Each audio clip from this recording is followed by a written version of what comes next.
રાજકોટમાં સ્થાનિક સ્વરાજની ચૂંટણી અંગે કોંગ્રેસે જાહેર કરી છે યાદી। વોર્ડ નંબર 13માં કમલેશ કોઠીવારને ટિકિટ આપવાની ભલામણ કરી હતી। વોર્ડ 13ના પૂર્વ કોર્પોરેટર જાગૃતિ ડાંગરનું નિવેદન સામે આવ્યું છે। અંજના પંચાસરાને અમે કે અમારા કાર્યકરો ઓળખતા નથી। અમારી ભલામણ પર ધ્યાન આપવામાં ન આવ્યું। કોઈને પણ ટિકિટ આપે અમારો વિરોધ નથી। અમારી સાથે ટિકિટ બાબતે કોઈ સંકલન કરવામાં નથી આવ્યું।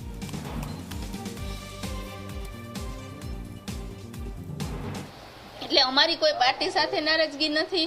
એ પાર્ટીએ જે આપી, પણ એક વસ્તુ છે કે જે બેનને ઓબીસી સમાજમાંથી ટિકિટ આપી છે એ બેનને હું ઓળખતી નથી, કે કદાચ અમારા કોઈ કાર્યકર્તા એ નહીં ઓળખતા હોય। એટલે એટલી વસ્તુ છે અમારા માટે કે પાર્ટી જ્યારે ભલે ટિકિટ આપી, અમે પણ કીધેલું કે આપો, કોઈ બીજાને આપો તક, પણ એક વસ્તુ પાર્ટીએ કરવી જોઈએ કે જ્યારે એને આ લોકોએ ડિસિઝન લીધું ત્યારે એ લોકોએ અમને સાથે રાખવા જોઈએ। પેનલ બનાવી ત્યારે અમને સાથે રાખવા જોઈએ કે આપણા વોર્ડમાંથી 13 નંબર વોર્ડમાંથી તમારા બદલે બીજા કોઈને ટિકિટ આપવાની છે તો આપણે કોને આપી શકીએ, આપણા વોર્ડની અંદર આ કોણ મજબૂત ઉમેદવાર કહેવાય। એટલે આ વસ્તુ પાર્ટીએ કરવી જોઈએ। એટલે આ બેન જે આવ્યા છે એ બેનને અમે કોઈ ઓળખતા નથી। વાત અમારે કમલેશભાઈને દેવાની હતી, કમલેશભાઈને 12 નંબરમાં મોકલી દીધા તો એ અમને પૂછવું।